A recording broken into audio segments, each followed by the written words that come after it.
हरे कृष्णा कृष्णा कृष्णा हरे हरे, हरे राम राम राम हरे हरे। हरे कृष्णा। आप सभी भक्तों का हार्दिक स्वागत है आज की श्रीमद् भागवतम की इस कक्षा में। स्वागतम सुस्वागतम। और हम चर्चा कर रहे हैं श्रीमद् भागवतम चतुर्थ स्कंद अध्याय 20 के ऊपर, जिसका नाम है महाराज पृथु के यज्ञ स्थल में भगवान विष्णु का प्राकट्य। तो जल्दी से हम रिकैप करते। कल हमने क्या पढ़ा था?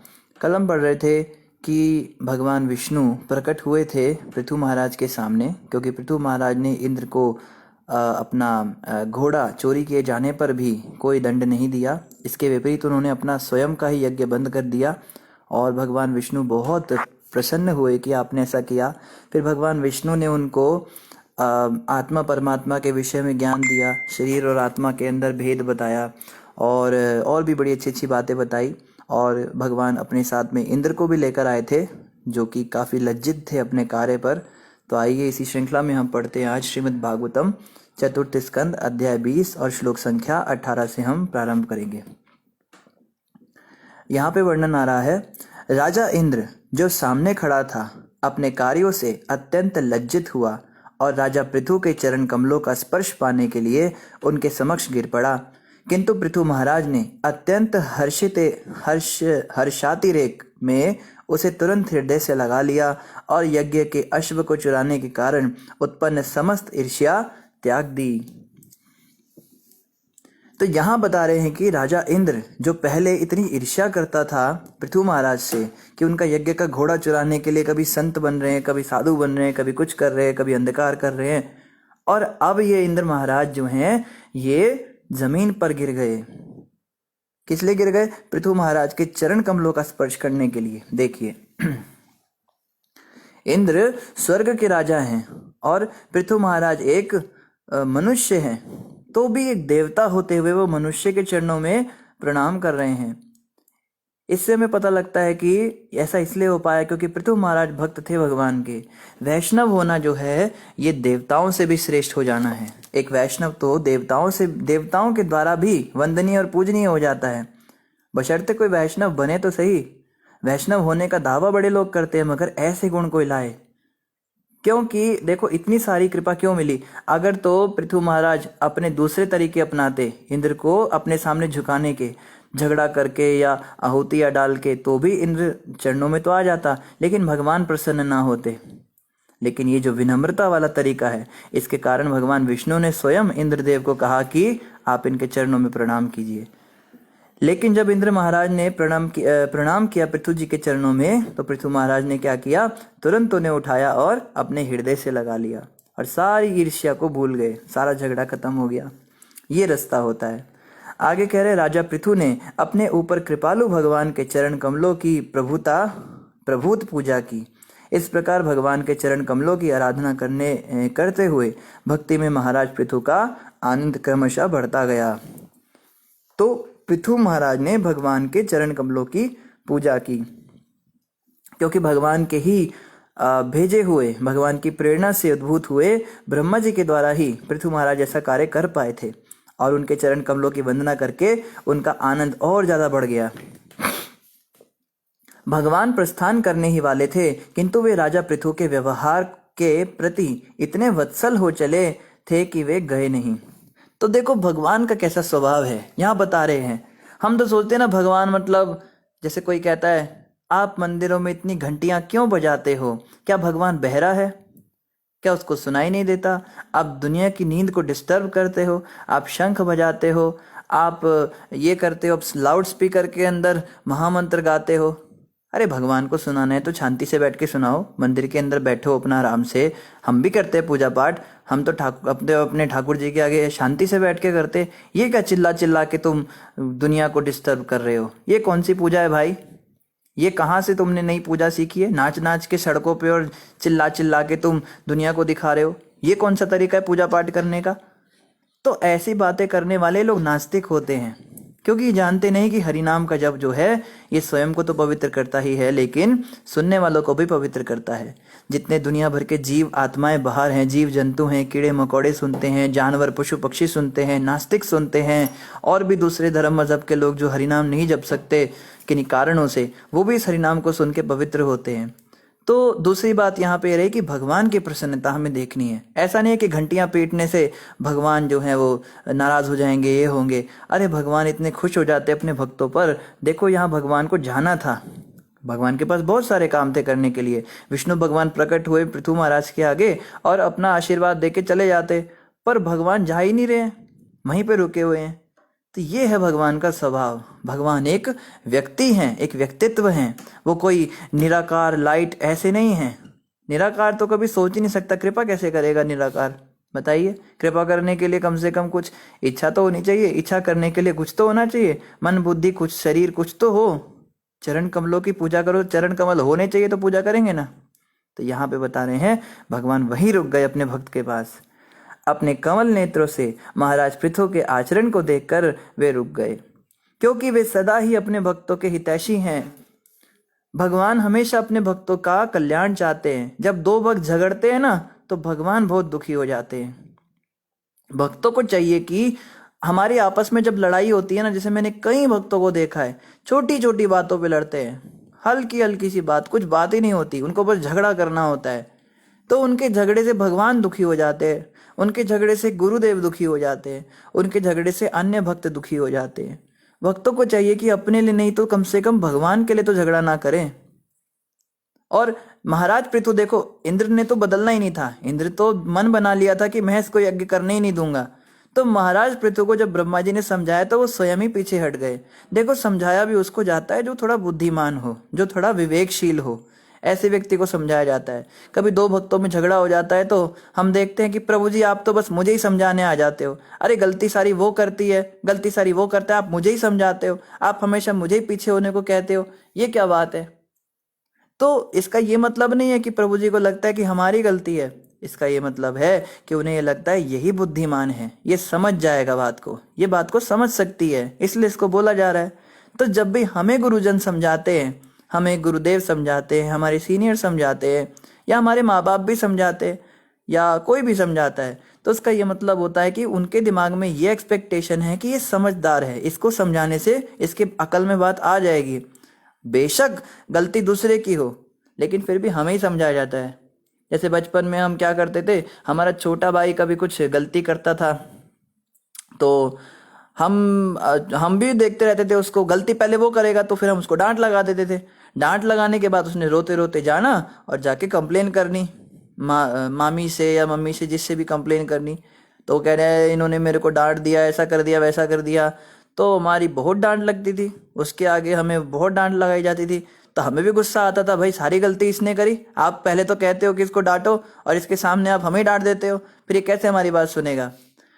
तो उस समय वो कहते थे बेटा तू बड़ा है ना, तेरे को ही तो समझाएंगे, ये तो छोटा है। तो यही बात यहाँ पे लागू होती है कि जो भक्त थोड़ा समझदार होता है, थोड़ा बढ़ा चढ़ा होता है, डांट भी उसी को लगाई जाती है, उसी से एक्सपेक्ट किया जाता है। इसलिए ब्रह्मा जी इंद्रदेव को समझाने नहीं गए, ब्रह्मा जी ने पृथु महाराज को समझाया, और ऐसा करने से भगवान बड़े खुश हुए। ये समझिए बात को कि जब झगड़े निपटाते हैं ना हम, तो बेशक हमें लगेगा कि मेरी ईगो हर्ट हो गई, प्रभु जी आपने तो यही साबित कर दिया ना कि वो सही था, मैं ही गलत थी, और देखो मुझे ही आपने पीछे कर दिया उसके सामने। अरे कुछ भी हो, भगवान तो तुमसे खुश हो गए ना। भगवान उस भक्त से प्रसन्न होते हैं जो गलती ना होने पर भी गलती मान ले और झगड़े को खत्म करे बस। आगे कह रहे, नेत्रों में अश्रु भर आने तथा वाणी रुद्ध हो जाने आदि से महाराजा पृथु ने न तो ठीक से भगवान को देख सके और न भगवान को संबोधित करके कुछ बोल सके। तो जब भगवान ही प्रकट हो गए तो आंखों से तो आंखें जो है धारा बहने लगी पानी की, तो देख ही नहीं पा रहे भगवान को, और गला रुक गया क्योंकि अवाक रह गए, गदगद हो गए, तो कुछ बोल भी नहीं पाए। उन्होंने केवल अपने हृदय के भीतर भगवान का आलिंगन किया और हाथ जोड़े हुए उसी तरह खड़े रहे।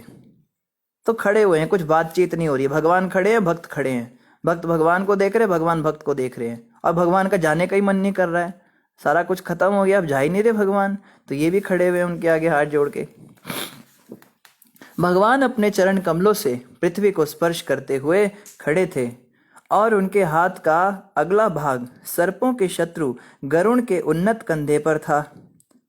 महाराज पृथु नेत्रों से अश्रु पोंछते हुए भगवान को देखने का प्रयास कर रहे थे, किंतु ऐसा प्रतीत हो रहा था मानो राजा उन्हें देखकर अघा नहीं रहा था। इस प्रकार राजा ने निम्नलिखित स्तुतियां अर्पित की।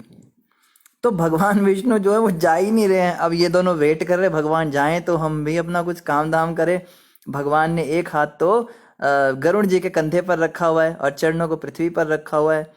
तो पृथु महाराज सोचते हैं चलो थोड़ी स्तुति कर ही देते हैं, ऐसे तो बोला कुछ जा नहीं रहा। तो अपने आंसू आंसू पोछे उन्होंने थोड़ा भाव कंट्रोल किया और निम्नलिखित स्तुतियां गाने लगे। पृथुर्वाच, पृथु महाराज ने कहा, हे प्रभु, आप वर देने वाले देवों में सर्वश्रेष्ठ हैं, अतः कोई भी बुद्धिमान व्यक्ति आपसे ऐसे वर क्यों मांगेगा जो प्रकृति के गुणों से मोहग्रस्त जीवात्माओं के निमित्त है। ऐसे वरदान तो नरक में वास करने वाली जीवात्माओं के भी अपने जन्म काल, अपने जीवन काल में स्वतः प्राप्त होते रहते हैं। ऐसे भगवान, हे भगवान, आप निश्चित ही अपने साथ तादात्म्य प्रदान कर सकते हैं, किंतु मैं ऐसा वर नहीं चाहता। तो पृथु महाराज समझ गए भगवान के मनोभीष्ट को कि भगवान बोल तो नहीं पा रहे पर यही कहना चाहते, पृथु कुछ वरदान मांगो मुझसे। तो पृथु महाराज कहते हैं, वरदान मांगू आपसे? आपसे वरदान वो व्यक्ति कैसे मांगे जो 3 गुणों से मोहग्रस्त ना हो। यानी कि जो व्यक्ति भगवान से कुछ चाहता है ना, जैसे हम तो कितना कुछ चाहते हैं। कोई चाहता है मेरे को सुंदर माया दो, कोई कहता है निरोगी काया दो, कोई कहता है बहुत सुंदर संतान दो, शरीर दो, स्त्री धन पुत्र आदि ये सब सामान हम मांगते हैं ना भगवान से। हमें बहुत अच्छे गाने की कला दे दो प्रभु, मेरी जॉब में थोड़ा मदद कर दो, मेरी दुकान थोड़ी चला दो। तो कहते हैं ये व्यक्ति तो 3 गुणों से मोहग्रस्त है, वो ये ऐसी चीजें मांगेगा। लेकिन मैं तो 3 गुणों से ऊपर आपकी भक्ति में लगा हुआ हूं, तो आप मुझसे एक्सपेक्ट भी कैसे कर सकते हो, आप अपेक्षा भी कैसे कर सकते हैं कि मैं आपसे कुछ मांगूंगा प्रभु। और कह रहे ऐसे वरदान तो नरक में जो वास करने वाली जीवात्माएं हैं उन्हें भी अपने जीवन काल में स्वतः प्राप्त हो जाएगा। सुख और दुख तो संसार में चलता रहता है ना। देखो बहुत बड़ी सीख है यहाँ पे। क्या सीख है? हम भगवान से जो चीज मांग रहे हैं वो तो हमें वैसे भी मिल ही जाएगी ना। बात रही घर गाड़ी बंगले की, वो तो मिल ही जाएगा कर्मों के अनुसार, कभी ना कभी तो उसका भी फल मिलेगा। और पुत्र आदि की बात रही तो बच्चे तो जानवरों को भी पैदा हो ही जाते हैं, वो भी आ ही जाएगा। सुंदर पत्नी की, सुंदर पति की हम कामना करते हैं, वो भी मिल जाएंगे। कर्म अगर अच्छे करेंगे तो वो भी सब मिल ही जाएगा। तो ये सब चीजें क्यों मांगनी भगवान से? हम तो वेस्ट कर रहे हैं ना अपने वरदान वाले एक हमको वरदान मांगने का एक मौका मिला, उस मौके को बर्बाद ही तो हमने किया।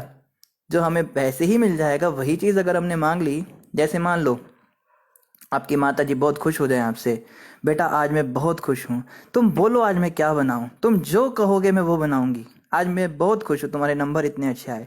और आपको मम्मी ऐसा करो रोटी बना दो, तो ये क्या हुआ है? तो मूर्खता हो गई ना। रोटी तो वैसे भी उसने बनानी ही थी। तो आज अगर मौका मिला तो कुछ बढ़िया चीज बोलो, कुछ पाव भाजी बोलो, छोले भटूरे बोलो, हैं, या फिर जलेबी बोलो, कुलचे बोलो, कुछ पिज्जा बर्गर, जो भी आपको पसंद है वो चीज बोलेंगे ना, जो रोज नहीं मिलती। तो पृथु महाराज कह रहे भगवान जो चीजें आप सोच रहे हो कि मैं मांगूंगा ये तो नर्क के लोगों को भी मिली जाएंगी कर्म के अनुसार, तो मैं आपसे ये सब तो मांगने नहीं वाला। हाँ, आप कहो मुक्ति मांग ले, मुझे मुक्ति भी नहीं चाहिए, तादाद में भी नहीं चाहिए, आपके अंदर जाके मिल जाऊं ये भी नहीं चाहिए।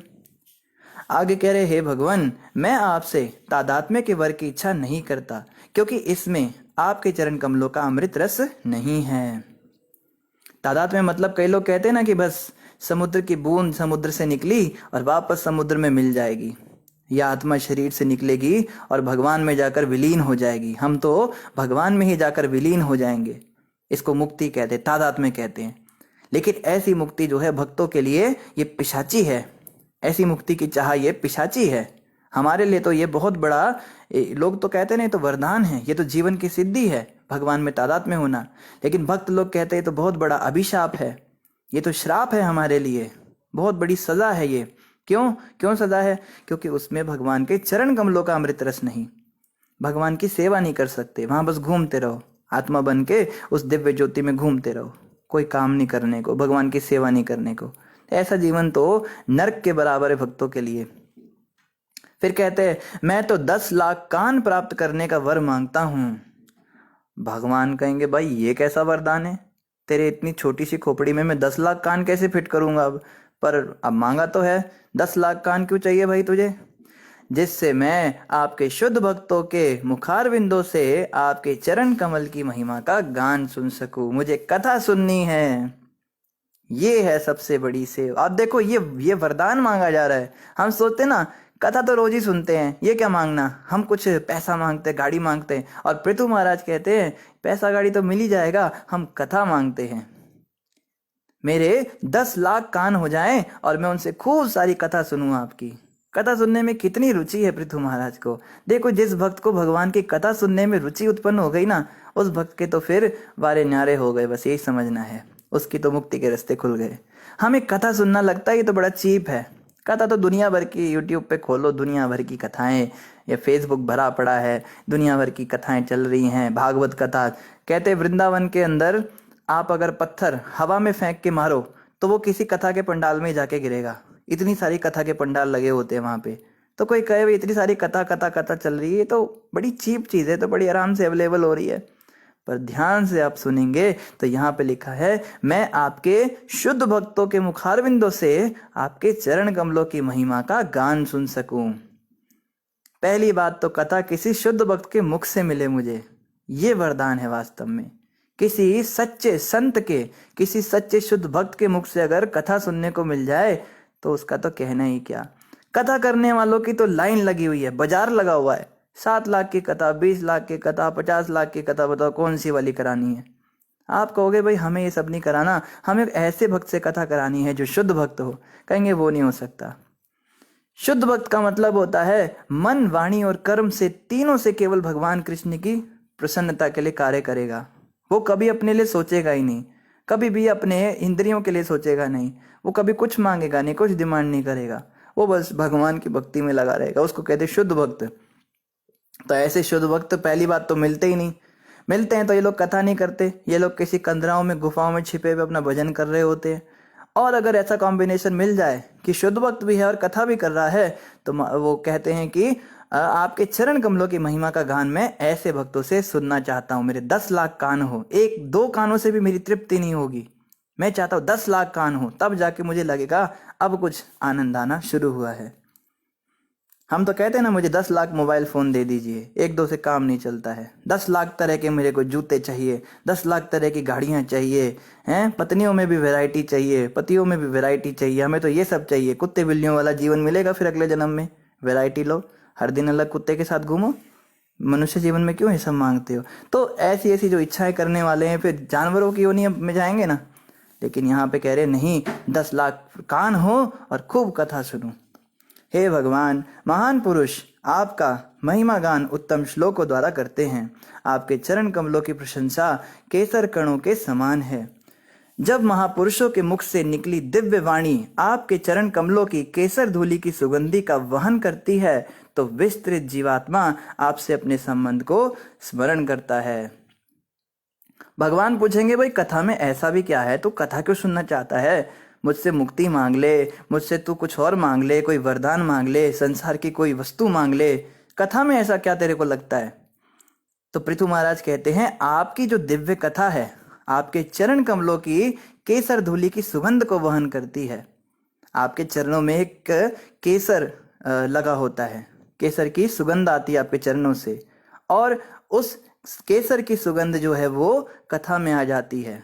ये नाक से सूंघी नहीं जाती, ये कानों से सूंघी जाती है। जब भगवान की कथा सुनते हैं ना तो कानों में लगता है ना अमृत घुल रहा है, कितना मजा आ रहा है, कितना आनंद आ रहा है, और सुनाइए और सुनाइए। तो ये केसर की जो सुगंध ये होती है ये कथा के अंदर होती है। और ये क्या करती है, जब ये किसी के कानों में जाती है तो विस्तृत जीवात्मा आपसे अपने संबंध को स्मरण करता है। दिन भर तो उसको याद ही नहीं रहता कि मैं आत्मा भी हूँ और भगवान भी कोई चीज़ है। जितने समय हम कथा सुनते हैं उतने समय हमें दिमाग में इतना तो रहता है ना कि हाँ भगवान है, उनकी भक्ति करनी है, मैं जीवात्मा हूँ, मैं शरीर नहीं, संसार में फंसा हूँ। कितना हमें इसका रियलाइजेशन हो जाता है। कई बार तो कथा सुनते सुनते भक्त इतना इमोशनल हो जाता है, कहते प्रभु जी बस मुझे फुल टाइम कर लीजिए, अब बस मैंने भक्ति करनी है। कथा खत्म होने के बाद फ़ोन करो, हाँ भैया आप कह रहे थे फुल टाइम। ओ प्रभु जी वो तो बस ऐसे ही, पता नहीं मैंने बोल दिया होगा, नहीं मैंने ऐसे ही बोल दिया, रहने दो प्रभु जी, मजाक, ज़्यादा मैं सीरियस नहीं था, मजाक कर रहा था। तो कथा सुनते समय हमें इस बात का रियलाइजेशन होता है। संत बताते 4 जगह पे हमें इस बात का रियलाइजेशन होता है, हमें वैराग्य होता है संसार से, हमें कृष्ण के चरणों में अनुराग होता है। लेकिन इन चारों जगहों से जब जैसे ही हम बाहर निकलते हैं तुरंत ही हम सब कुछ भूल जाते हैं। पहली जगह हरि कथा। जब जितने समय हम कथा सुनते हैं उतने समय हमें बिल्कुल याद रहता है कि बस भगवान की भक्ति करना जीवन का उद्देश्य है। लेकिन इस कथा से जैसे ही बाहर निकलते हैं तुरंत सब जो है ज्ञान उड़नछू हो जाता है। दूसरी जगह है माँ का गर्भ। जब हम माँ के गर्भ में जो है वो काट रहे होते हैं, 9 महीने का कष्ट सहन कर रहे होते हैं, उस समय पे ध्यान आता है इस बात का। वहां से निकलते ही वो भी सब खत्म हो जाता है। तीसरी जगह है शमशान घाट की भूमि। जब हम शमशान घाट पे जाते हैं, अपने किसी परिजन को मरते हुए देखते हैं, उसकी चिता में आग जलते देखते हैं, तो हम सभी के मनों में आता है एक दिन मेरी भी यही गति होगी, मैंने भी जल जाना है, क्या रखा है संसार में, बेकार ही मैं इन चक्करों में फंसा हुआ हूँ। लेकिन वहां से बाहर निकलते ही फिर सारे काम याद आ जाते हैं। और चौथी जगह है बहुत ही जानलेवा बीमारी। जब हम बहुत ज़्यादा बीमार हो जाते हैं, लगता है बस मेरे प्राण ही छूट जाएंगे, जब अपना अंत समय नज़दीक दिखने लगता है तो हमें बहुत वैराग्य आ जाता है। क्या किया मैंने, जीवन भर अपना बर्बाद कर दिया, कुछ भी मेरे काम नहीं आने वाला, भक्ति किया नहीं मैंने, हे प्रभु बस मुझे ठीक कर दो, मैं खूब भक्ति करूं। और ठीक होने के बाद वहां से भी सब समाप्त। तो ऐसा जो है हो जाता है। तो यहाँ बता रहे हैं कि मैं 24 घंटे शुद्ध भक्तों के मुख से कथा सुनता रहूं। इस प्रकार भक्तगण क्रमशः जीवन के वास्तविक मूल्य को समझ पाते हैं। अतः हे भगवान, मैं आपके शुद्ध भक्त के मुख से आपके विषय में सुनने का अवसर प्राप्त करने के अतिरिक्त किसी अन्य वर की कामना नहीं करता। एक भक्त तो यहां तक कहते, प्रभु मुझे वैकुंठ भी नहीं जाना, वैकुंठ जाके क्या करूंगा अगर वहां आपकी कथा सुनने को ना मिले, मुझे यहीं रहने दो, यहाँ पे आपकी कथा का आनंद लेता रहूं बस। तो भगवान की जो दिव्य कथा है, इसका आनंद तो वैकुंठ में रहने वाले निवासियों के द्वारा भोगे जाने वाले आनंद से भी बढ़कर है। लेकिन आज हमें उसकी अनुभूति क्यों नहीं होती? 2 कारण। एक तो वो कथा भगवान विष्णु के चरण कमलों की नहीं होती, कथा कुछ दुनिया भर की कथाएं सुनते रहते हैं हम। और दूसरा, सुनाने वाला शुद्ध भक्त नहीं है, ये भी एक कारण होता है। अगर किसी बिल्कुल निष्काम भक्त से हम सुने, एकदम शुद्ध भक्त से सुने, तो उसका तो आनंद ही कुछ और होता है।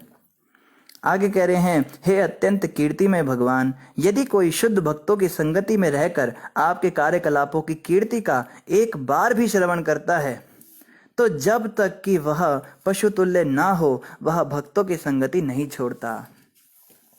कोई जानवर ही होगा जो टेम्पल ज्वाइन करने के बाद टेम्पल से छोड़कर जाता है। इस बात को पृथु महाराज कह रहे हैं। मंदिर के अंदर कोई साधुओं की संगति में आए या कोई किसी शुद्ध भक्त के मुख से कथा सुन ले, एक बार भी, केवल एक बार हमें कोई शुद्ध भक्त के मुख से कथा सुनने को मिल जाए, और अगर हम उसको छोड़ने की आशा करते हैं, बहुत कथा सुन ली, अब घर जाना है, टाइम हो गया, चलो चलते हैं, बहुत समय से सुन रहे, क्या रोज रोज एक बात कहते हैं गुरुजी, इस प्रकार की मेंटालिटी जिस व्यक्ति की है, तो पृथु महाराज कह रहे वो तो जानवर ही हो सकता है कोई। जब तक कोई पशु नहीं होगा तब तक उसके मन में ऐसा विचार नहीं आएगा, वो तृप्त नहीं होगा उस कथा से, वो और सुनना चाहेगा। हमें याद है उधमपुर के अंदर गुरु महाराज कथा करते थे, तो सुबह सुबह कुछ माताएं, जैसे कथा करने महाराज बैठते थे, मंगल आरती के बाद महाराज कथा करते थे तुरंत, तो मंगल आरती करती थी, वो तुरंत महाराज की कथा शुरू होते ही चलने लगती थी अपने घर में। तो कितनी बार वो रोकते थे, भाई कहाँ जा रही हो, बैठो यहाँ पे कथा सुना करो भगवान की, तो कुछ नहीं जवाब देंगी, चुपचाप चली जाती थी। तो कैसा दुर्भाग्य है उन स्त्रियों का, कैसा दुर्भाग्य है उन लोगों का जो कथा सुनने के समय पे उनको सारी दुनिया के काम याद आ जाते हैं। मैं ये नहीं कहता उनको कुछ काम होता होगा, घर में ज़रूरी काम होता होगा, लेकिन अगर हमें कोई कहे भाई लॉटरी लगी है, ये लॉटरी तुम्हारी लॉटरी लग गई है, तुम्हारी टिकट का नंबर कट गया, तो क्या सुबह सुबह के हम घर के सारे काम धंधे छोड़ के नहीं जाएंगे वहाँ पे? हमें कहा जाए कि सेल लगी, छोटी सी सेल लग जाती है, जूते या जूतियां जो है इतने रुपए की मिल रही है, 90% सेल लगी है फलानी दुकान पे, हम घर के सारे काम को ऐसे आगे पीछे मैनेज करेंगे, हम 2 3 4 घंटे भी निकाल लेंगे शॉपिंग करने के लिए। हमारी बहन की कभी शादी होती है तो हम कितने दिनों के लिए छुट्टी निकाल लेते हैं घर पे, क्या तब काम नहीं होते क्या हमको? केवल कथा सुनते समय सारे काम क्यों याद आ जाते हैं हमको? क्योंकि हमने कथा को ऐसी चीज समझ रखा है, तो बेकार की चीज है, इससे क्या होगा। तो यहाँ पे यही बात कह रहे हैं, कोई जानवर ही होगा जो कथा सुनते समय दूसरे काम याद आएंगे उसको, क्योंकि कोई भी बुद्धिमान पुरुष ऐसा करने की लापरवाही नहीं करेगा। अगर कोई खुद को बुद्धिमान कहता है तो वो ऐसी लापरवाही नहीं करेगा। शुद्ध भक्त के मुख से कथा सुनने को मिले और वो उसको छोड़ के चला जाए, तो कोई बुद्धिमान व्यक्ति तो ऐसा नहीं करेगा। तो अगर हम ऐसा करते तो स्वयं को बुद्धिमान बताना बंद कर दे। हम एक नंबर के मूर्ख हैं। आपकी महिमा के कीर्तन और श्रवण की पूर्णता तो धन की देवी लक्ष्मी जी द्वारा तक स्वीकार्य की गई थी, जो आपके अनंत कार्यकलापों तथा दिव्य महिमा को सुनने की इच्छुक रहती थी। तो यहाँ बता रहे हैं कि आपके कथा के कीर्तन और श्रवण की पूर्णता ये तो लक्ष्मी देवी के द्वारा भी की जाती है, क्योंकि लक्ष्मी जी भी भगवान की कथा सुनने की इच्छुक रहती हैं। तो हम कहते हैं ना, हमारे घर में लक्ष्मी जी आ जाए, हमारे घर में उनका वास हो जाए, पैसे आ जाएं, अपने घर में हरि कीर्तन कराना शुरू करो, अपने घर में हरि कथा कराना शुरू करो। जब कथा करोगे भगवान विष्णु की तो लक्ष्मी जी भी आएंगी सुनने के लिए, और लक्ष्मी जी आएंगी तो अपने साथ संपन्नता तो लाएंगी। इसको कहते हैं हाथी के पैर में सबका पैर। अगर भगवान विष्णु की आप भक्ति करते हो तो सारे देवी देवता स्वतः ही आप पे मेहरबान हो जाएंगे, अलग से किसी को बुलाने की आवश्यकता ही नहीं पड़ेगी। जिस घर में विष्णु का वास है, जिस घर में विष्णु की हरि प्रिया तुलसी जी का वास है, जिस घर में भक्ति का वास है, उस घर में तो सारे देवी देवता निवास करते हैं। आगे कह रहे हैं, अब मैं भगवान के चरण कमलों की सेवा में संलग्न रहना और कमल धारिणी लक्ष्मी जी के समान सेवा करना चाहता हूँ, क्योंकि भगवान समस्त दिव्य गुणों के आगार हैं। मुझे भय है कि लक्ष्मी जी तथा मेरे बीच झगड़ा छिड़ जाएगा, क्योंकि हम दोनों एक ही सेवा में एकाग्र भाव से लगे होंगे।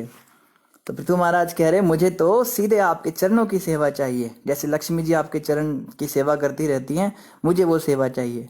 तो आगे कहते, मुझे लगता है लक्ष्मी जी में और मेरे में झगड़ा ना हो जाए, क्योंकि हम दोनों को वही सेवा चाहिए, इतना ज़्यादा इनका भाव है।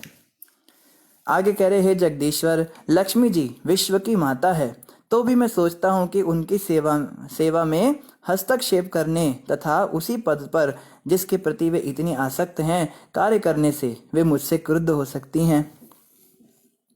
तो यहाँ पे पृथु महाराज कह रहे, मुझको पता है कि लक्ष्मी माँ है मेरी, लेकिन अगर मैं उनकी सेवा ही हटा दूंगा आपके चरणों से और खुद वहाँ बैठ जाऊंगा तो वो भी मुझ पे गुस्सा जरूर होंगी।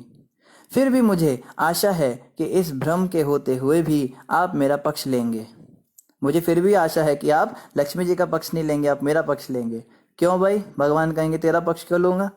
आगे बता रहे, क्योंकि आप दीन वत्सल हैं और भक्त की तुच्छ सेवाओं को भी बहुत करके मानते हैं, अतः यदि वे रुष्ट भी हो जाएं तो आपको कोई हानि नहीं होगी, क्योंकि आप आत्मनिर्भर हैं, अतः उनके बिना भी आपका काम चल सकता है।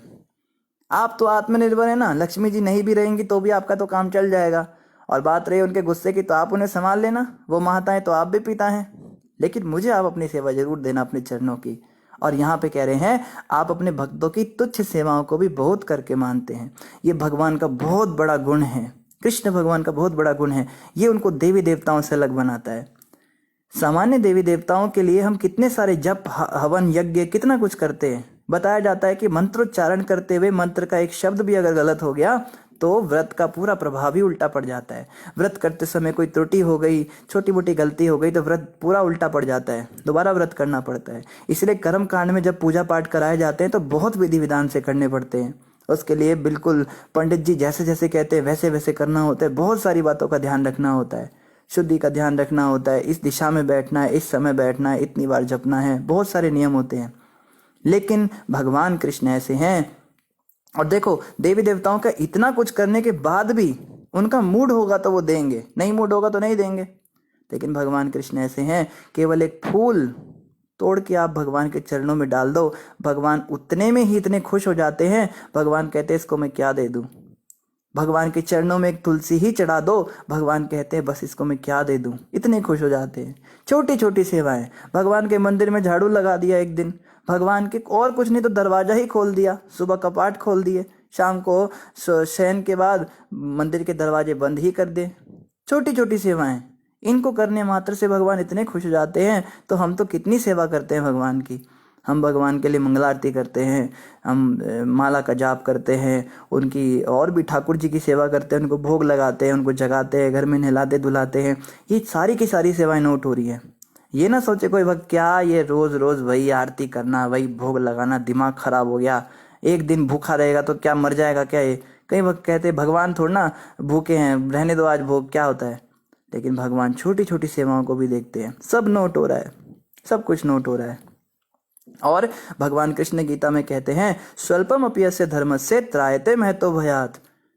इस पथ पे कोई थोड़ी सी भी प्रगति करता है, थोड़ा भी मेरी भक्ति करता है, मैं उसको बहुत बड़े संकट से बचा लेता हूँ। एक बार की बात है, दो फ्रेंड्स थे, मित्र थे आपस में। एक नास्तिक था और एक भक्त था भगवान का। तो जो नास्तिक था वो डेली गलत स्त्री के पास जाता था, और जो भक्त था वो डेली मंदिर जाता था, ठाकुर जी की सेवा करता था, पर फिर भी दोस्त तो थे। तो एक दिन दोनों के मन में विचार आया, ये जो गलत स्त्री के पास जाता था ये सोचता है मेरा दोस्त पता नहीं ठाकुर जी के मंदिर में जाता है, क्या करता है क्या नहीं करता है, जरा देखता हूँ एक दिन जाके। और उधर उसका दोस्त सोचता है ये मेरा दोस्त जो है रोज़ वैश्यालय जाता है, मैं पता नहीं मंदिर में रोज़ पूजा पाठ करता हूँ, एक दिन ज़रा जाके देखता हूँ होता क्या है वहाँ पे, इतना आनंद इसको आता है। तो दोनों ने आपस में बात की, हाँ भाई आज मैं उधर चलता हूँ, कहते हैं आज मैं उधर जाता हूँ। तो जो मंदिर गया, ठीक है, मंदिर जाते जाते उसको, मंदिर से वापस आया तो रास्ते में एक सोने का सिक्का मिल गया और वो उसको लेके चलने लगा, बड़ा खुश हुआ। और जो गलत स्त्री के पास गया, वो वाला जो दोस्त था वो तो घबरा ही गया वहाँ जाके। फिर जब वापस आने लगा तो उसको रास्ते में कांटा चुभ गया और उसके पैर से खून निकलने लगा, चल भी नहीं पा रहा था। अब दोनों रास्ते में मिले, कहता है यार तूने तो मुझे बहुत अच्छी बात बताई, एक दिन मंदिर गया तो मुझे सोने का सिक्का मिल गया। दूसरा कहता है अच्छा, मैं तो इतने सालों से मंदिर जा रहा हूँ, एक दिन मैं गलत जगह गया तो मेरे पैर में कांटा ही चुभ गया। कहता है यार जो भी है पर मेरा तो काम बन गया। तो वो तो चला गया, लेकिन इसके मन में डाउट आ गया कि ये लड़का इतने सालों तक गलत काम करके केवल एक दिन मंदिर गया तो इसको सोने का सिक्का, और मैं जीवन भर मंदिर में जा जा के मैंने इतना सेवा किया, उसको भगवान ने देखा ही नहीं, एक दिन बस मैंने थोड़ी सी गलती कर दी तो मुझे कांटा चुभ गया। वो सीधा अपने गुरु जी के पास गया, गुरु जी को जाके सब कुछ बताया। तो गुरुदेव ने ध्यान लगा के दोनों का अगला पिछला सब देखा कर्म। तो गुरु जी कहते बेटा जो तेरा दोस्त है ना, तेरा मित्र है, उसने पिछले जन्म में इतने अच्छे अच्छे कर्म किए थे, इतनी भक्ति की थी, आज उसको एक पूरा खजाना मिलना था बहुत बड़ा, उसमें हीरे मोती सब कुछ उसको मिलना था। लेकिन जैसे जैसे वो गलत जगह पे जाता गया वैसे वैसे उसके खजाना कम होता चला गया, उसकी खाद बनती चली गई, कोयला बन गया। एक दिन एक मोती कोयला बन गया, दूसरे दिन दूसरा सिक्का कोयला बन गया, एक सोने का सिक्का आखिरी बचा था। अगर आज भी वो गलत जगह चला जाता तो उसको भी कोयला बन जाना था। कहता है फिर गुरु जी मेरा क्या? बेटा तूने ऐसे ऐसे गलत कर्म किए थे, इतने खूंखार कर्म किए थे तूने पिछले जन्म में, तेरे को आज सूली पे टंगना था। सूली का मतलब होता है एक बहुत ऊंची सी कील होती है बड़ी सी, उस पर बिठाया जाता है और वो नीचे से घुसती है और सिर को फाड़ के निकलती है, उसको सूली कहते थे। तो जो उस पर चढ़ना था, लेकिन तू रोज मंदिर जाता रहा ना, तेरी जो सजा थी कम होती गई कम होती गई। ठाकुर जी सब नोट करते रहे, तेरे हर दिन की सेवा के साथ तेरी सजा कम होती रही। आज भी अगर तू मंदिर आ जाता एक कांटा भी तुझे नहीं चुभना था। तब जो है वो बात को समझ गया। हमें पिछले कर्म दिखते नहीं, हमें आज दिखता है। इतनी भक्ति की, इतने साल मंदिर गए, क्या मिला हमें? हमारे साथ ऐसा हो गया, हमारे साथ वैसा हो गया। अरे हमसे अच्छे तो वो लोग हैं, देखो वो भक्ति भी नहीं करते, बाहर घूमते, उनका इतना अच्छा धंधा काम चल रहा है। प्रभु जी मुझे लगता है भक्ति में आने से ना मेरा सब ठाकुर जी ने सब ले लिया मेरा। देखो इसका भी दोष भगवान को लगा देते हैं। कृष्ण भक्ति कर रहा हूँ ना, कृष्ण ने मेरे साथ ऐसा कर दिया, मुझे तो भक्ति नहीं करनी इनकी, जाओ। तो भाई तुम अपने आगे पीछे के कर्म नहीं देख सकते, जो चीज़ें भगवान देख सकते हैं वो हमें दिखता नहीं। तो कहने का मतलब यही है कि भगवान छोटी छोटी सेवाओं को भी बहुत बड़ा बड़ा करके देखते हैं और उन सेवाओं के बदले में हमको बहुत सारा आशीर्वाद देते हैं, हमारी बहुत सारी सजाओं को कम करते हैं, सूली के ऑर्डर को कांटे पे डाल देते हैं। इस बात को हम समझ नहीं पा रहे आज, लेकिन पृथु महाराज कहते हैं कि मुझे पता है आपकी सेवा कितनी बड़ी चीज़ है। यहाँ तो किसी को फ़ोन कह दो, फ़ोन पे कह दो भाई प्रभु जी मंदिर में थोड़ी सेवा है, आप आ सकते हो? हैं प्रभु जी सेवा, हाँ सेवा में तो आना चाहिए, मुझे बड़ा काम है, मेरे घर में ये हो रहा है, मेरे वहाँ ये हो रहा है, दुनिया भर के बहाने दे देगा। उसको बोलो प्रभु जी प्रसाद बचा हुआ था थोड़ा, कह देगा प्रभु जी मैं तो गेट के बाहर ही खड़ा हूँ, ज़रा गेट खोलो मंदिर का। तो ऐसी हमारी स्थिति होती है। कोई माता को बोलो माता सेवा है, हाँ सेवा तो मैं बिल्कुल सेवा करूँगी, ये हो गया वो हो गया, दुनिया भर के काम धंधे। तो सेवा के समय पे हम लोगों को इतनी ज़्यादा पता नहीं क्या एलर्जी हो जाती है। और पृथु महाराज यहाँ पे कह रहे हैं मैं तो आपकी सेवा लेना चाहता हूँ, क्योंकि मुझे पता है कि लक्ष्मी जी छोड़ेंगी नहीं उस सेवा को, फिर भी मैं वो सेवा करना चाहता हूँ। तो भगवान की सेवा करना इतनी बड़ी बात है जिसको हम कितना तुच्छ समझते हैं, और किस चीज़ के लिए उसको छोड़ते हैं? संसार के तुच्छ से भोग ऐश्वर्यों के चक्कर में भगवान की सेवा छोड़ते हैं। कितने मूर्ख हैं ना हम। हमारी मूर्खता की कोई सीमा ही नहीं है, पर देखो खुद को कितना होशियार समझते हैं। मुझे तो ये समझ में नहीं आता हम अभिमान किस बात का करते हैं। जो भक्त कहते हैं ना प्रभु जी मुझे बुरा ईगो आ जाती है, ईगो है किस बात की भाई? करते क्या हो ऐसा? ईगो वाला काम कुछ होना भी तो चाहिए ईगो होने के लिए। बिल्कुल जानवरों वाले काम कर रहे हैं हम लोग और हमको अहंकार हो जाता है। आगे कह रहे बड़े बड़े साधु पुरुष जो सदा ही मुक्त रहते हैं आपकी भक्ति करते हैं, क्योंकि भक्ति के द्वारा ही इस संसार के मोहों से छुटकारा पाया जा सकता है। हे भगवान, मुक्त जीवों द्वारा आपके चरण कमलों की शरण ग्रहण करने का एकमात्र कारण यही हो सकता है कि ऐसे जीव आपके चरण कमलों का निरंतर ध्यान धरते रहते हैं। तो बता रहे हैं भक्ति क्यों करनी है? भक्ति से ही मुक्ति मिलेगी। जो भगवान की भक्ति नहीं करता उसको मुक्ति नहीं मिल सकती संसार से। भगवान के चरण कमलों में जो शरण ग्रहण करता है और एकमात्र भगवान की भक्ति करता है उसको इसी जन्म में भगवत प्राप्ति निश्चित निश्चित निश्चित होगी। लेकिन हम जो है हम कहते हैं प्रभु जी बैलेंस कैसे बनाते वो बताओ जरा। हम संसार भी करते रहे, खाते पीते भी रहे और भक्ति भी चलती रहे। तो भैया बैलेंस बनाने वालों तुम फिर बैलेंस ही बनाते रहो, फिर भगवान भी तुम्हारा बैलेंस भरते रहेंगे। अभी जरा इतना बैलेंस अभी उसको ही तुम नलीफाई करो संसार में। भगवान के पास जाने के लिए ओनली भक्ति। जो पूरी तरह समर्पित भक्त होते हैं वो भगवान को सबसे अधिक पसंद होते हैं। पर ठीक है हमारी स्थिति ऐसी है, अभी हमारी परिस्थिति नहीं है कि हम पूरी तरह समर्पित हो सके। तो भी कोशिश करनी चाहिए कम से कम जब बुलाया जाए सेवा के लिए तब जाके अपना तशरीफ तो रख दो मंदिर में, थोड़ा वहाँ पे भी तो हाजिरी दे दो, जाके थोड़ा सा वहाँ पे भी पवित्र कर दो मंदिर की भूमि को अपने चरण कमलों से। तब तो हम सेवा में भी नहीं जा पाते। छोटी छोटी सेवाएं मिलती हैं, जबकि कोई ऐसा नहीं कि पहाड़ तोड़ना है प्रभु जी आ जाओ जरा, ऐसा बोलता है कोई? कोई छोटी मोटी सेवा वो भी नहीं हमसे होती है। कैसा दुर्भाग्य है हमारा, है? विचार करना चाहिए इन बातों पे। हे भगवान, आपने अपने विशुद्ध भक्त से जो कुछ कहा है वह निश्चित ही अत्यंत मोह में डालने वाला है। आपने वेदों में जो लालच दिए हैं वे शुद्ध भक्तों के लिए उपयुक्त नहीं हैं। सामान्य लोग वेदों की अमृत वाणी से बंध कर कर्म फल से मोहित होकर पुनः पुनः सकाम कर्मों में लगे रहते हैं। तो बता रहे हैं कि वेदों को पढ़ने वाले जो हैं वेदों की बातें इतनी घुमावदार होती हैं कि वो लोग कंफ्यूज हो जाते हैं। वेदों को पढ़ के सकाम कर्म में लग जाते हैं और वो सोचते हैं कि बस ये काम कर लो वो काम कर लो, धर्म अर्थ काम मोक्ष। प्रभु जी बस मैं अपने परिवार का अच्छे से पालन कर लूँ ना, मुझे लगता है बस यही मेरा भगवान है। मेरी पत्नी ही मेरा भगवान है, मेरे माँ बाप ही मेरा भगवान है। मुझे तो ऐसा लगता है, वेदों में भी ऐसा ही कहा गया है ना। तो ऐसे लोग जो हैं ये इसी संसार में घूमते रहते हैं। करते रहो फिर सेवा। हर जन्म में यही तो किया है। जब कुत्ते बिल्ली थी तब भी अपने बच्चों का ही तो पालन करते थे। जब सुअर थे तब भी बच्चों का ही पालन किया है। जब चिड़िया थे तब भी यही काम किया है।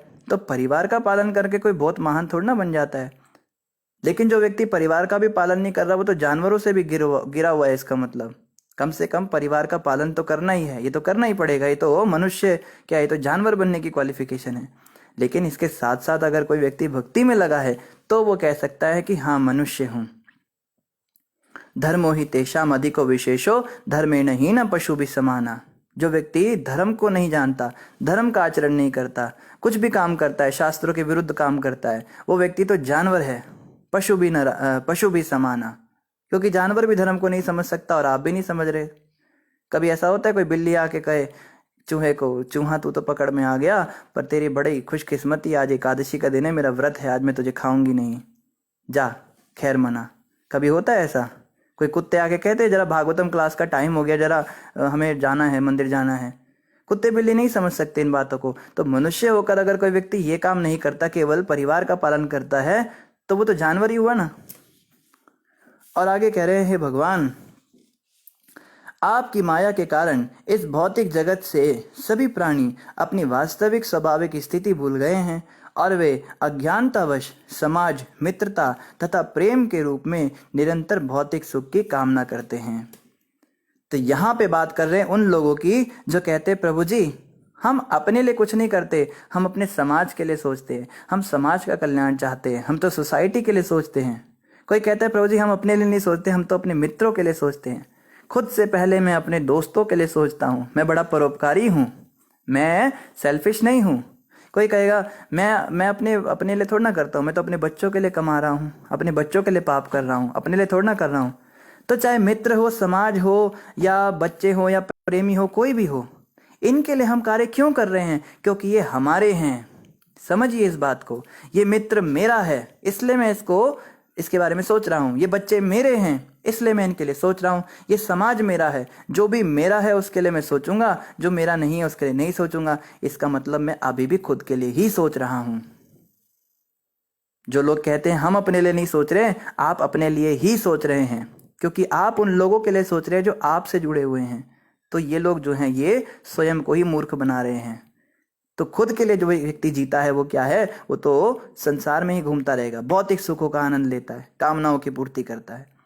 लेकिन जो वास्तव में भक्त होता है वो जगत कल्याण के लिए सोचता है, वो सब के लिए सोचता है। वो अपनी माँ को छोड़कर संसार की सभी माँओं को अपनी माँ मानता है। ऐसा होता है जो केवल अपनी माँ, मेरी माँ है प्रभु जी, मैं अपने माता पिता की सेवा करना चाहता हूँ, मैं घर में रहता हूँ, अपने उनका ध्यान रखता हूँ। ठीक है, बहुत अच्छी बात। लेकिन दूसरों के माँ बाप को तो तुमने कभी अपना माना नहीं, तो तुमने अपने शरीर के माता पिता को अपना माना है। इसका मतलब तुम अभी भी खुद की ही सेवा कर रहे हो। जिस दिन तुम संसार के हर माँ को, हर स्त्री को अपनी माँ समझने लगो, हर पुरुष को अपना पिता समझने लगो और उनके भी कल्याण का सोचो, तब तुम सोचो कि तुम भक्त बन रहे हो। नहीं तो मेरी मम्मी और तेरी मम्मी, मेरे पापा और तेरे पापा, यही सब चलता रहता है।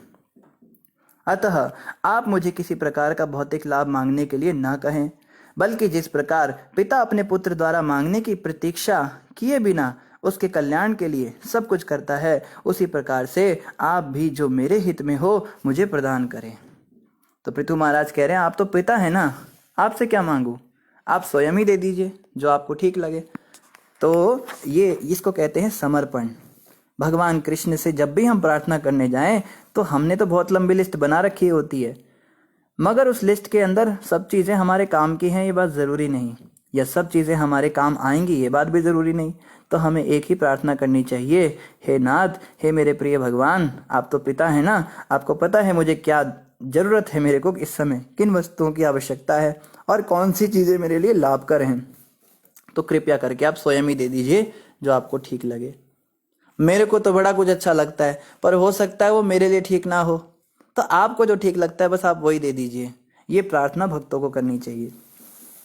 उसके बाद कह रहे मैत्रेय उवाच, मैत्रेय ऋषि ने आगे कहा कि पृथु महाराज की प्रार्थना सुनकर ब्रह्मांड के साक्षी भगवान ने राजा को इस प्रकार संबोधित किया, हे राजन, तुम्हारी मुझ में निरंतर भक्ति बनी रहे, ऐसे शुद्ध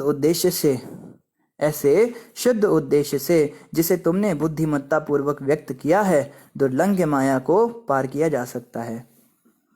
तो भगवान इतने खुश हो गए उनकी स्तुति सुन के, कहते हैं तुम तो भाई कोई कुछ मांग ही नहीं रहे हो, बस भक्ति मांग रहे हो, ठीक है तुमको मेरी भक्ति मिले, जाओ तुम शुद्ध भक्त बन जाओगे। ऐसा आशीर्वाद मिलता है उन भक्तों को जो ऐसी प्रार्थना करते हैं। हे प्रजा के पालक राजा, अब से मेरी आज्ञा का पालन करने में सावधानी बरतना और किसी भी प्रकार दिग्भ्रमित मत होना, मतलब दोबारा झगड़ा मत करना। जो भी श्रद्धा पूर्वक इस प्रकार मेरी आज्ञा का पालन करता है उसका सर्वत्र मंगल होता है। तो भगवान की आज्ञा है झगड़ा बंद, आज से झगड़ना नहीं किसी के साथ भी। किसी के साथ भी अगर हम झगड़ा करते हैं तो भगवान की इस आज्ञा का इसकी अवज्ञा हो जाती है। भगवान कहते फिर उसका मंगल नहीं होगा। जो व्यक्ति चाहता है उसका मंगल हो, उसको झगड़ा करना बंद करना पड़ेगा, महान बनना पड़ेगा, थोड़ा अपने स्तर को ऊंचा उठाना पड़ेगा। जिसके साथ भी हम झगड़ा करने की सोचते हैं, जरा सोचो तो ये व्यक्ति तो है ही दुष्ट, ये तो चाहता ही है कि मेरी भी भक्ति का नाश हो, तो इसकी बातों में मैं क्यों आऊँ? चलो ये तो पागलपन कर रहा है, तो मूर्खता कर रहा है, मैं क्यों इससे झगड़ा करूँ? तो अपना ही साइड लाइन ले लो। जैसे हमारे पिताजी हमको समझाया करते थे कि बेटा जब भी तुम सड़क पे ड्राइविंग करने जाओ तो तुम यही सोचो कि सामने वाला तुमको ठोकने के मूड में है, उसने पूरा मन बना लिया है इसकी गाड़ी को मुझे तोड़ना है, तो तुम क्यों पागल बनते हो? सामने वाला तो आ रहा ही तुमको तोड़ने के लिए, अब तुम कहो कि इसकी इतनी हिम्मत, ये मेरी गाड़ी ठोकेगा, मैं इसकी गाड़ी ठोक के दिखाता हूँ, तो भाई नुकसान तो तुम्हारा भी होगा ना। हम तो ये सोच के खुश हो जाते देखो सामने वाले का कितना नुकसान कर दिया मैंने, पर हमें ये नहीं दिखता कि हमारा भी तो नुकसान हो गया। तो जिस समय हम झगड़ा करते हैं उस समय हम सोचते हैं देखो हमने इसकी कितनी बेइज्जती कर दी, इसको हमने कितना जलील कर दिया, इसको कितना आघात पहुंचा दिया, इसके कितने नाक तोड़ दिए, इसके कितने कान तोड़ दिए, है ना। लेकिन हम ये नहीं देखते कि हमारा कितना नुकसान हो गया उसके चक्कर में। तो ऐसी मूर्खता नहीं करनी चाहिए, हमें स्वयं ही साइड हो जाना चाहिए। अपनी गाड़ी को बचाओ। सामने वाला स्वयं से भी हम कहे भाई मेरी गलती नहीं थी, सामने वाला ही जानबूझ के मेरे साथ टक्कर करना चाहता था, तो भी भैया चाहे उसकी गलती थी चाहे तेरी गलती थी, नुकसान तो तेरा भी होगा ना, तो तुम साइड से हो जाओ। इसलिए ऐसे लोग जो झगड़ालू स्वभाव के होते हैं इनसे साइड हो जाना चाहिए, इनके मुंह नहीं लगना चाहिए भक्तों को, नहीं तो उनकी भक्ति का नाश हो जाता है, उनका अमंगल हो जाता है। मैत्रेय उवाच, मैत्रेय ने विदुर से आगे कहा कि भगवान ने महाराज पृथु द्वारा की गई सार गर्भित प्रार्थना की बुरी बुरी प्रशंसा की। तो मैत्रेय जी से मैत्रेय व विदुर से कहा कि महाराज पृथु द्वारा की गई सार गर्भित प्रार्थना की बुरी बुरी प्रशंसा भगवान ने की। इस प्रकार राजा द्वारा समुचित रूप से पूजित होकर भगवान ने उन्हें आशीर्वाद दिया और प्रस्थान का निश्चय किया। तो अभी भगवान ने क्या करा, उनको आशीर्वाद दिया और भगवान ने सोचा चलो अब चलते ही हैं, फाइनली जाना ही पड़ेगा। मतलब अभी भी भगवान का मन नहीं कर रहा है पृथु महाराज को छोड़कर जाने का। राजा पृथु ने देवताओं, ऋषियों, पितृलोक, गंधर्व लोक, सिद्ध लोक, चारण लोक, पन्नग लोक, किन्नर लोक, अप्सराओं लोक तथा पृथ्वी लोक और पक्षियों के लोक के वासियों की पूजा की। तो पृथु महाराज ने इन सबकी पूजा की। उन्होंने यज्ञ स्थल पर उपस्थित अन्य अनेक जीवों की पूजा की। उन्होंने इन सब की तथा भगवान के पार्षदों की मधुर वचन तथा यथासंभव धन के द्वारा हाथ जोड़कर पूजा की। उस उत्सव के बाद भगवान विष्णु के पद चिन्हों का अनुसरण करते हुए वे सभी अपने अपने लोकों को चले गए।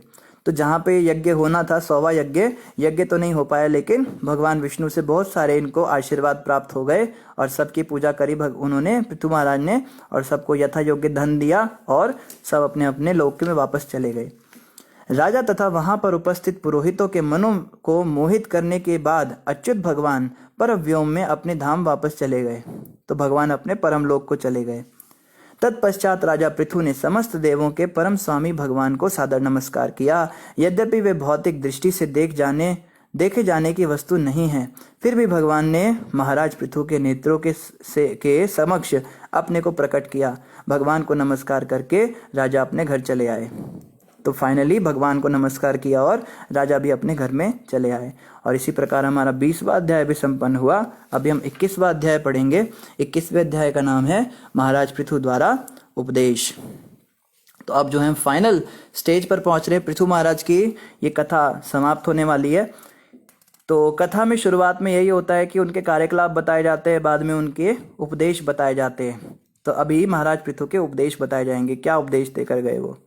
मैत्रेय उवाच, महर्षि मैत्रेय ने विदुर से कहा, जब राजा ने अपनी नगरी में प्रवेश किया तो उसके स्वागत के लिए नगरी को मोतियों, पुष्पहारों, सुंदर वस्त्रों तथा सुनहरे द्वारों से सुंदर ढंग से सजाया गया था और सारी नगरी अत्यंत सुगंधित धूप से सुवासित थी। तो सबने उनका वेलकम किया, बहुत सुंदर डेकोरेशन किया और धूप जलाई और खुशबुएं कर दी। नगर भर की गलियां, सड़कें तथा छोटे पार्क चंदन तथा अर्गजा के सुगंधित जल से सींच दिए गए और सर्वत्र समूचे फलों, फूलों, भिगोए हुए अन्नों, विविध खनिजों तथा दीपों के अलंकरणों से सजे थे। सभी मंगलकारी वस्तुओं के दृश्य उपस्थित कर रहे थे। तो ये सारे के सारे मांगलिक वस्तुओं के दृश्य उपस्थित कर रहे थे। कहीं पे दीप जल रहे हैं, कहीं पे फल रखे हैं, कहीं फूल बिछे हुए हैं। तो ऐसे बहुत सुंदर मनोहारी दृश्य उन लोगों ने प्रकट किया। चौराहों पर फलों तथा फूलों के गुच्छे एवं केले के खंबे तथा सुपारी की टहनियां लगाई गई थी। यह सारी सजावट मिलकर अत्यंत आकर्षक लग रही थी। तो पूरे नगर में ऐसा डेकोरेशन हुआ था। आजकल क्या डेकोरेशन होता है, वो कागज के वो छोटे छोटे झंडे जैसे होते हैं, वो तार पे बांध देते हैं, वो लगा देते हैं हवा में, वो भी नहीं लगते अब तो। वो प्लास्टिक वाले आते हैं, वो चमकी सी होती है ना, पन्नियाँ सी लंबी लंबी लगा देते हैं, वो हवा से उड़ती रहती हैं। और गंदा सा वो कोई कपड़ा होता है टेंट वाला, उसमें वो लोहे के खंभे लगा देते हैं, उसमें वो बांध देते हैं। तो ये क्या डेकोरेशन, ये डेकोरेशन तो यहाँ होती थी, एकदम नेचुरल डेकोरेशन होती थी। टहनियाँ, पत्ते और हर्बल होता था, मतलब देख के तबीयत खुश हो जाए हमारी। फिर आगे कह रहे हैं कि जब राजा ने नगर में प्रवेश किया तो समस्त नागरिकों ने दीप, पुष्प तथा दही जैसे अनेक मांगलिक द्रव्यों से उनका स्वागत किया। राजा की अगवानी अनेक सुंदर कन्याओं ने भी की, जिनके शरीर विविध आभूषणों से सुशोभित थे और जिनके कुंडल परस्पर टकरा रहे थे। तो बहुत सारी सुंदर स्त्रियां थी, सुंदर कन्याएं थी, जिन्होंने बड़े सुंदर सुंदर ढंग से अलंकरण कर रखा था अपना, वो सब भी राजा का स्वागत कर रही थी। जब राजा ने महल में प्रवेश किया तो शंख तथा दुंदुभियां बजने लगी। पुरोहित गण वैदिक मंत्रों का उच्चारण करने लगे और बंदी जन विभिन्न प्रकार के स्तुति गान करने लगे, किंतु इतने स्वागत समारोह के बावजूद राजा पर रंच मात्र भी प्रभाव नहीं पड़ा। तो सुंदर सुंदर कन्याएं आके उनका स्वागत कर रही हैं, उन्होंने बड़े सुंदर अलंकार पहन रखे हैं, कोई बड़े सारे ऋषि मुनि वैदिक मंत्र गा रहे हैं और शंख बज रहे हैं, दुंदुभियां बज रही हैं। देखो कितना ग्रैंड वेलकम हो रहा है। हम सोच के देखे, कभी हम घर में आए ऑफिस से लौटकर रात को और हमारे घर में सारे पड़ोसी मिलके और कोई आरती उतारे, कुछ करे, और हम कितने पागल हो जाएंगे। कई लोग तो शादी करने का इसलिए क्रेज होता है, उनको शादी करनी है। क्यों? शादी की रात को बड़ा दूल्हा राजा बनता है और सब उसको देख रहे हैं, उसको मालाएं डल रही हैं, सब फूल फेंक रहे हैं उस पे। कई लोग तो इसी कारण से शादी करते हैं, हमें देखना है, एक्सपीरियंस लेना है शादी करके क्या होता है। कितने पागल रहते हैं हम अपने थोड़े से उसके लिए, हमको थोड़ी सी वो मिल जाए, थोड़ी सी इज्जत मिल जाए, 4-5 लोग हमारी तारीफें कर दे, तालियां बज जाएं। और यहाँ बता रहे पृथु महाराज को फर्क भी नहीं पड़ रहा ये सब क्या कर रहे हैं, उनका मन तो गोविंद के चरण कमलों में ही घूम रहा है। नगर के भद्र तथा सामान्य जनों ने राजा का हार्दिक स्वागत किया और राजा ने भी उन्हें मनवांछित आशीर्वाद दिए। राजा पृथु महानतम से भी महापुरुष थे, अतः वे सबों के पूज्य थे। उन्होंने पृथ्वी पर शासन करते हुए अनेक प्रशंसनीय कार्य किए और अत्यंत उदार बने रहे। ऐसी महान सफलता प्राप्त कर तथा सारे विश्व में अपनी कीर्ति फैलाकर अंत में वे भगवान के चरण कमलों को प्राप्त हुए। तो पृथु महाराज ने इस प्रकार से अपनी प्रजा का पालन किया, बहुत सारे बड़े बड़े काम किए, उनकी सूची यहाँ नहीं दी गई पर बता रहे हैं कि बहुत प्रशंसनीय कार्य किए। और उसके बाद क्या किया, लास्ट में जो है भगवान की भी प्राप्ति करी, भगवान को भी वो मिले। आगे कह रहे सूत उवाच, सूत गोस्वामी ने कहा, हे ऋषियों के नायक शौनक जी, संसार भर में अत्यंत योग्य, महिमा मंडित तथा जगत भर में प्रशंसित आदि राजा पृथु के विविध कार्यों के विषय में मैत्रेय ऋषि को इस प्रकार कहते हुए सुनकर महान भक्त विदुर ने अत्यंत विनीत भाव से उनकी पूजा की और उनसे निम्नानुसार प्रश्न किए। तो ऐसे जो बातें सुनी विदुर जी ने मैत्रेय जी से राजा पृथु के बारे में, तो ये सब सुनने के बाद में उन्होंने बहुत सारे क्वेश्चंस किए। कई भक्त होते हैं ना, बहुत सारे क्वेश्चन करते हैं। तो सूत गोस्वामी बता रहे शौनक ऋषि को कि विदुर जी ने भी बहुत सारे क्वेश्चन किए। तो क्या प्रश्न किए उन्होंने, ये हम कल जानेंगे, समय लगभग पूरा हो चुका है। तो इन्हीं शब्दों के साथ आप सभी का धन्यवाद। किसी भक्त का कोई प्रश्न हो तो आप जो है यहाँ पर कमेंट पर पूछ सकते हैं। तो जितने भी भक्तों ने हरे कृष्णा और दंडवत प्रणाम लिखा है, उन सभी को हमारी ओर से भी हरे कृष्णा और दंडवत प्रणाम। अनीता माता कहती है, प्रभु जी can you please change this कथा time, I am not available at this time. तो अनीता माता, ऐसा है कि कथा का तो समय सबकी सहमति से रखना पड़ता है। तो अगर ऐसा है तो एक्चुअली हम अवेलेबल नहीं बाकी समय पे होते हैं। सर्दियों में, वैसे गर्मियों में हमारा समय 9 से 10 का रहता है, तो सर्दियों में हमने आधा घंटा थोड़ा जल्दी कर दिया ताकि रात्रि काल में हम जल्दी सो जाएं। बाकी और भक्तों से हम बात करेंगे। कोई बात नहीं, आप लाइव नहीं सुन सकते तो फेसबुक पे ये फ़ायदा है कि जूम की तरह ऐसा नहीं है कि एंड हो गई मीटिंग तो नहीं सुन सकते। ये कथाएं ऑटोमेटिक अपलोड हो जाती हैं, तो आप बाद में सुन सकते हैं इन कथाओं को, तो आप ऐसा कर सकते हैं। बाकी कुछ भक्त कह रहे थे इंस्टाग्राम पे शुरू करें, फेसबुक पे वो नहीं सुन पा रहे हैं। कोई भक्त कह रहे थे यूट्यूब पे लाइव हों। तो बड़े सारे भक्त बड़े सारे आइडियाज़ तो देते हैं, लेकिन हमें सबके हिसाब से चलना पड़ता है। तो सारे भक्त जैसे कहेंगे हम वैसे करेंगे माता। और माता आगे करिए, प्लीज़ प्रभु जी। माता जी देखते हैं, प्रयास करते हैं, भक्तों से बात करते हैं, कुछ रास्ता निकालते हैं इस बात का। एकता माता कह रही है, कथा करने वाले रुद्र प्रभु की जय हो, आनंद ही आनंद है। एकता माता, आप सभी भक्तों की जय जयकार हो, क्योंकि आप सभी भक्त कथा सुनने को आते हैं। देखो कथा बोलने को तो बहुत लोग आ जाते हैं, किसी को माइक पकड़ा दो तो हर आदमी चाहता है मैं कुछ खूब सुनाऊं, लेकिन कथा सुनना बड़ी बात है। मैं तो ये सोच के हैरान हूँ, आप लोग शुरू से लेके एंड तक कैसे बने रहते हो, वो भी ऑनलाइन में। मान लो कोई मंदिर में आके बैठ गया तो फंस जाता है ना। अभी कथा नहीं भी सुनने का मन है तो भी बैठे रहना पड़ेगा, लेकिन लाइव में तो ये कभी भी आओ कभी भी जाओ, तो भी आप लोग बने रहते हैं अंत तक। ये देखकर मुझे बड़ा आश्चर्य होता है। तो इससे पता लगता है आप सब कितने कथा प्रेमी हैं। ये तो आपका प्रेम ही है कथा के प्रति, जो आप इतने भाव में आ जाते हो माता। तो आप ऐसे ही आते रहो, आपका बहुत बहुत धन्यवाद। निधि सहदेव माता कह रही, प्रभु जी हम लकी हैं कि हम आप जैसे शुद्ध भक्त से भागवत कथा सुन रहे हैं। निधि माता, शुद्ध भक्त का एस भी हमारे जीवन में नहीं है, श भी नहीं है अभी, मगर आपकी अगर कृपा रही, आप भक्तों का आशीर्वाद रहा तो अवश्य इस रास्ते पे कुछ तो हम प्रगति करना चाहते हैं। शुद्ध छोड़िए, मैं तो भक्त भी नहीं बन पाया, मैं सच बताऊं, मैं तो मनुष्य भी नहीं बन पाया। ऐसे देखा जाए तो जानवरों वाले कार्य अभी चल रहे हैं, आहार निद्रा भय मैथुन, ये सब चलता रहता है। तो कभी तो जीवन में ऐसा समय आए कि पहले मनुष्य बने, फिर देवताओं वाले गुण लाएं, फिर भक्त बने, फिर कहीं जाके शुद्ध भक्त की बात करें। पर हाँ इतना है कि कथा सुनाने में हमें आनंद आता है, क्योंकि आप सब भक्त जो हैं बड़े ध्यान से कथा सुनते हैं, बड़े अच्छे अच्छे प्रश्न करते हैं। तो आप सभी का धन्यवाद, आप सब ऐसे आते रहें। अनीता माता कह रही, our fortune is very nice that we are listening katha by you.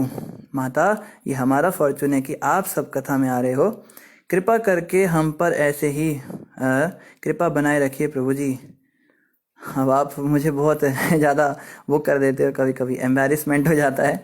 ऐसा कुछ नहीं है, हम तो बस छोटे से सेवक हैं। हाँ, हमारे गुरुदेव जरूर शुद्ध भक्त हैं, इतना हम बिल्कुल ठोक के कह सकते हैं। हमने उन्हें बड़े नज़दीक से देखा, उनके अंदर शुद्ध भक्तों वाले सारे गुण हमने देखे।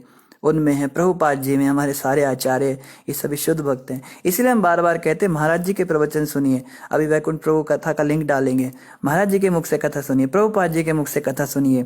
ये इस समय के शुद्ध भक्त हैं, इनकी कथा सुनने से जरूर हमारे जीवन में कुछ तो अनुभव हमको होने लगेगा। बाकी हमारी कथा तो ऐसे ही, हम तो खुद ही फंसे हुए हैं संसार में, लेकिन कथा तो हमेशा भगवान की होती है, इसलिए सुन सकते हैं। इससे आपका कल्याण तो ज़रूर होगा, आपका हो ना हो मेरा कल्याण तो ज़रूर होगा। हम तो कथा ये सोच के करते हैं भाई हमें अपना कल्याण करना है कथा कहकर, तो बस यही है, किसी का कल्याण करने की हमें शक्ति नहीं, हम स्वयं का ही कल्याण कर ले कथा कहकर, यही भाव हम रखते हैं। और इनके अलावा हिमानी माता कह रही है, वेरी नाइस एग्जाम्पल, भगवान ही जाने हमसे क्या क्या भूल हुई है, हम अभी कितने पानी में हैं। हाँ, यही तो बात है माता, भगवान को पता है कौन कितने पानी में है, किसने क्या क्या काम किए हैं, उसके हिसाब से ही भगवान हमको अच्छा या बुरा फल देते हैं। तो बहुत सही करते हैं भगवान, जो करते हैं सब अच्छा करते हैं। हमारे साथ जो होता है अच्छे के लिए ही होता है, यही हमें सोचना चाहिए। कुछ बुरा भी हो जाए तो यही सोचना चाहिए कि हमारे साथ तो और भी बुरा होना चाहिए था, पर ये तो भगवान की कृपा है कि उन्होंने बड़ा कम करके दे दिया। और ये केवल सोचने की बात नहीं, ये बिल्कुल सत्य बात है। हमारे को जब भी हाथों में कोई कट लगता है, कहीं से छिल जाता है, कहीं चोट लग जाती है, तो यही सोचना चाहिए पता नहीं क्या होना था, एक्सीडेंट हो जाना था, क्या हो जाना था, लेकिन भगवान ने बहुत कम करके दिया। भगवान का बहुत धन्यवाद। भक्त तो हमेशा धन्यवाद करता है, कुछ अच्छा हो जाए तो भी धन्यवाद करता है, कुछ बुरा हो जाए तो भी धन्यवाद करता है।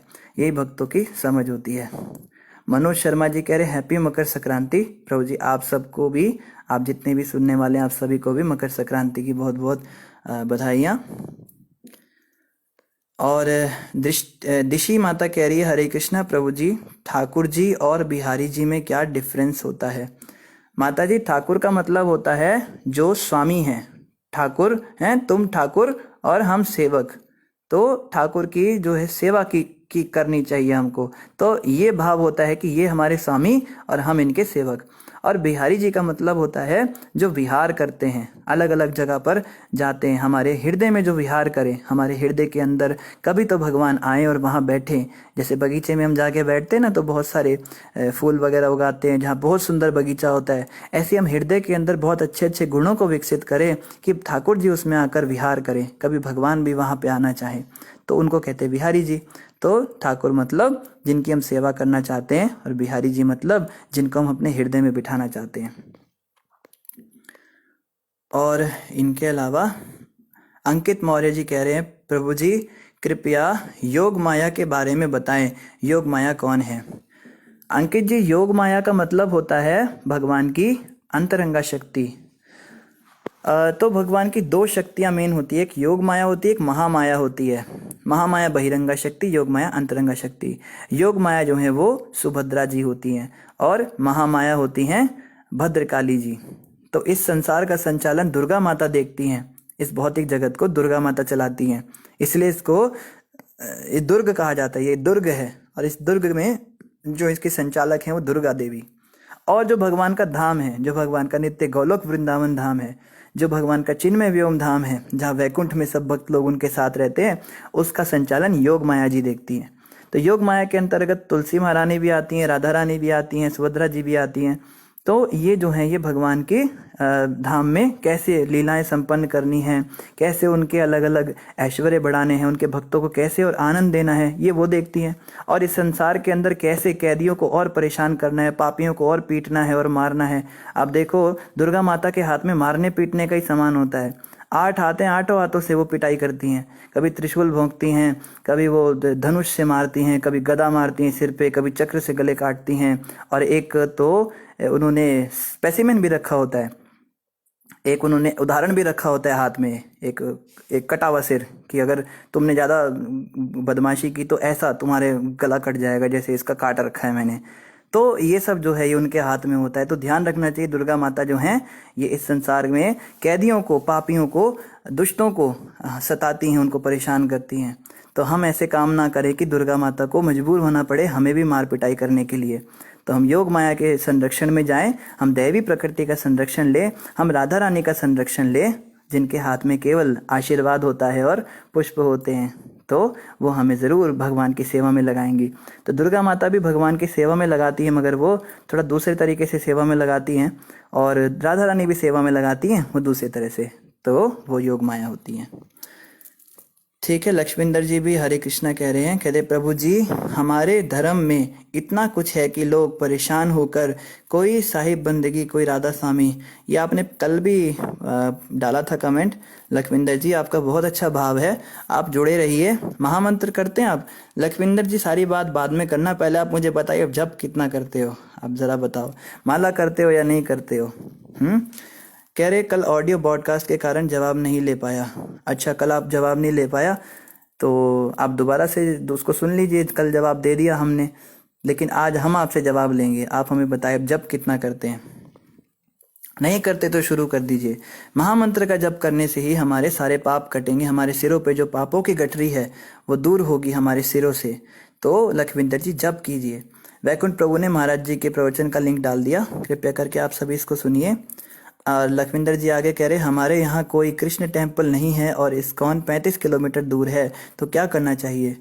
तो लखविंदर जी अपने घर को इस्कॉन टेम्पल बना लीजिए, अपने घर में ठाकुर जी की सेवा कीजिए अच्छे से। विग्रह स्थापित नहीं कर सकते तो कम से कम चित्र स्थापित कीजिए, भगवान की फ़ोटो, उनको अच्छे से आरती कीजिए 2 बार कम से कम, उनको भोग लगाइए, कीर्तन कीजिए घर में बैठ के, प्रचार केंद्र बनाइए। जो भी लोग आपसे मिलते हैं, आपकी दुकान पे आते हैं, उनको भगवान के बारे में बताइए, भगवत गीता का उपदेश कीजिए। जो बातें कथा में सुनते हैं वही बातें एज इट इज़ उनको बताइए, तो आपका घर भी केंद्र बन गया, है ना? ऐसा कर सकते हैं। दीपिका माता कहती है बहुत आनंद आता है प्रभु जी कथा में, आपका कोटि कोटि धन्यवाद। दीपिका माता जी आप लोग आते हो, इससे हमें भी बहुत आनंद आता है, आप सबका भी कोटि कोटि धन्यवाद। डिम्पल कश्यप जी कहते हैं प्रभु जी मेरे हिसाब से कथा का टाइम ठीक है। चलो डिम्पल जी का एक वोट मिल गया हमको, कथा का टाइम ठीक है। अनीता माता आगे कह रही है ओके प्रभु जी फेसबुक में ही कीजिए, मैं गौर निताई से प्रार्थना करूंगी कि मैं लाइव सुन सकूं। मैं हर दिन महाराज जी की लाइव कथा मॉर्निंग में सुनती हूँ। माता बहुत अच्छा, महाराज जी की कथा आप लाइव सुनिए। ये कथा आप नहीं भी सुन सके तो भी कोई बात नहीं, गुरु महाराज की कथा ज़रूर सुनिए आप।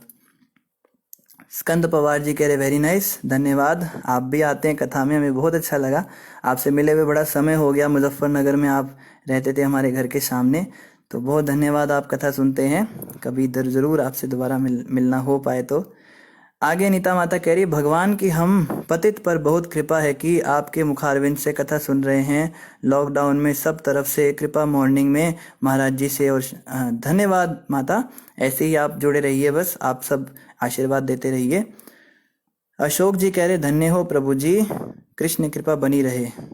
धन्य हैं सभी अशोक प्रभु जी, आपकी कृपा बनी रहे।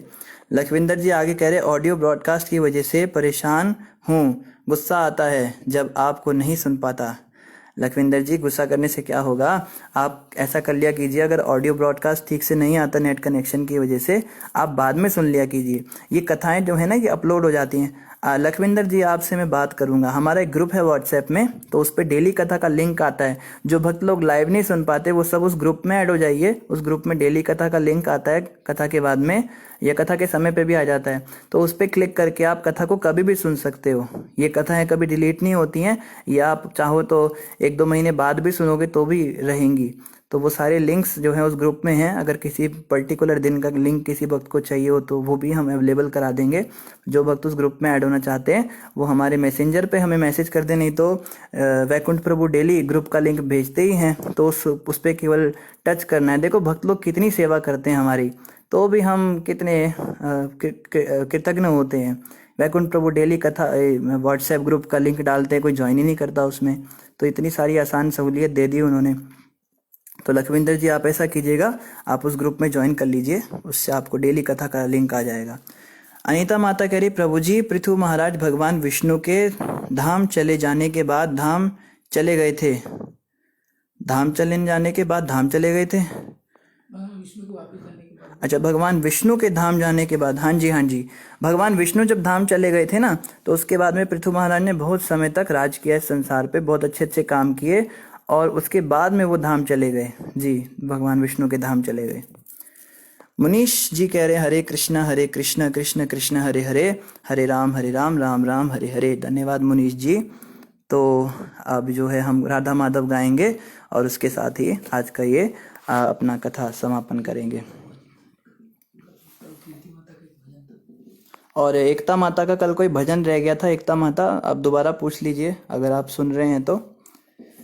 जय राधा माधव कुंज बिहारी, गोपी जन वल्लभा गिरिवरधारी, यशोदानंदन ब्रज जन रंजन, जमुना तीरा वनचारी। जय राधा माधव कुंज बिहारी, जय राधा माधव कुंज बिहारी। हरे कृष्णा कृष्ण कृष्ण हरे हरे, हरे राम राम राम हरे हरे। ठीक है निधि माता, और वैकुंठ प्रभु ने ग्रुप का लिंक डाल दिया, ग्रुप में आप सभी ज्वाइन कर लीजिए। अनीता माता कह रही है, प्रभु जी कौन से ग्रुप के बारे में बोल रहे हैं? गुरुदेव कुटुंब? नहीं माता, एक श्रीमद् भागवतम क्लास का ग्रुप है, ये वैकुंठ प्रभु ने अभी अभी इसका लिंक डाला है, इसमें ज्वाइन कर सकते हैं। और माताओं के लिए सेपरेट ग्रुप की व्यवस्था भी है, जो माताएं चाहती हैं कि माताओं वाले ग्रुप में ही हमें ऐड होना है, तो उनके लिए अलग से भी ग्रुप है, आप मुझे पर्सनली मैसेज कर दीजिए। और उस ग्रुप में डेली मॉर्निंग में चैंटिंग भी होती है, सुबह 5:30 से 7:30 बजे तक माताओं के ग्रुप में, और प्रभु जी लोग प्रभु जी के ग्रुप में चैंटिंग करते हैं। व्हाट्सएप कॉल के अंदर सभी जो है ऑडियो कॉल होती है, उसमें जप भी कर सकते हो आप भक्तों के साथ में। जो जिन भक्तों को मॉर्निंग में जप करने में समस्या आ रही है, वो भक्तों के साथ बैठ के जप कर सकते हैं। ठीक है जी, इन्हीं शब्दों के साथ आप सभी का धन्यवाद। बोलो ग्रंथराज श्रीमद् भागवतम महापुराण की जय, जगत गुरु शिला प्रभुपाद की जय, श्री सद्गुरुदेव महाराज की जय। बोलो गौर प्रेमानंदी, हरि हरि बोल। धन्यवाद सभी का। हरे कृष्ण।